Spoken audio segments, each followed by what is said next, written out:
Mamata Bandyopadhyay enumeration form fill up করলেন, যিনি SIR এর সব থেকে বড় বাধা দিচ্ছেন।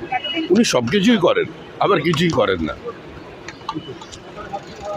উনি কোভিডের সময় ভ্যাকসিনকে কটাক্ষ করেছিলেন, কিন্তু নিজে প্রথমেই ভ্যাকসিন নিয়ে নিয়েছিলেন। এগুলো সবাই মানুষ জানে।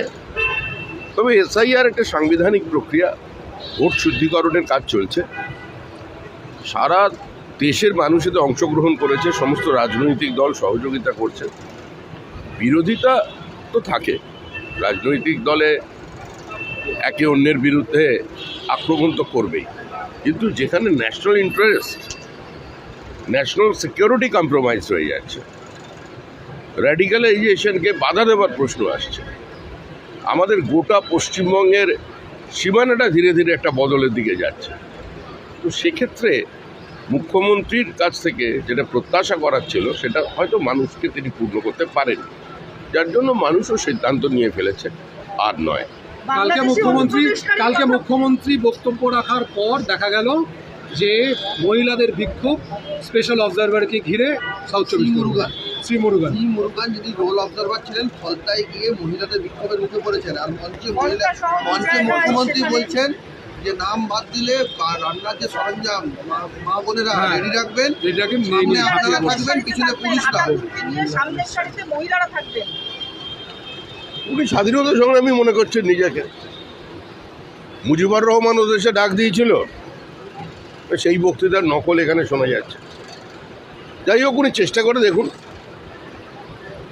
বিজেপি তো আর এই শুদ্ধিকরণ প্রক্রিয়ায় মানে এসআইআর নেই, আমরা সহযোগিতা করি।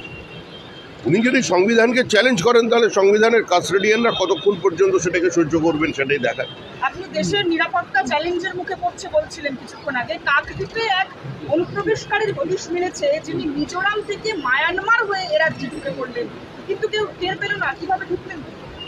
দেখুন, পশ্চিমবঙ্গের সঙ্গে বাংলাদেশের যে সীমানা আছে, সেটা অবৈজ্ঞানিক পোরাস ওয়াটার বডিজ দিয়ে ভরা।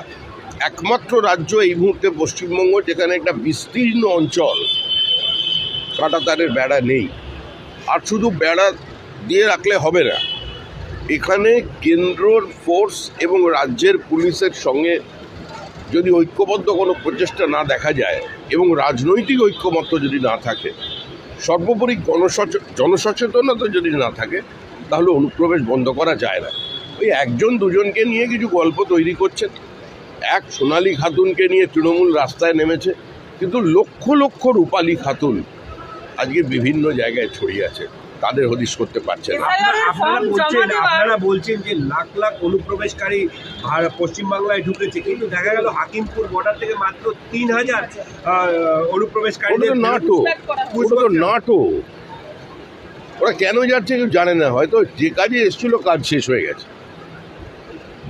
যারা এইখানকার রাজারহাট থেকে, সেক্টর 5 থেকে উধাও হয়ে গেছে, দমদমের কিছু জায়গা থেকে, কলকাতার কিছু জায়গা থেকে যাদের পাওয়া যাচ্ছে না, তারা সবাই শান্তিতে আছে, তারাই সবাই সেফ হোমে আছে।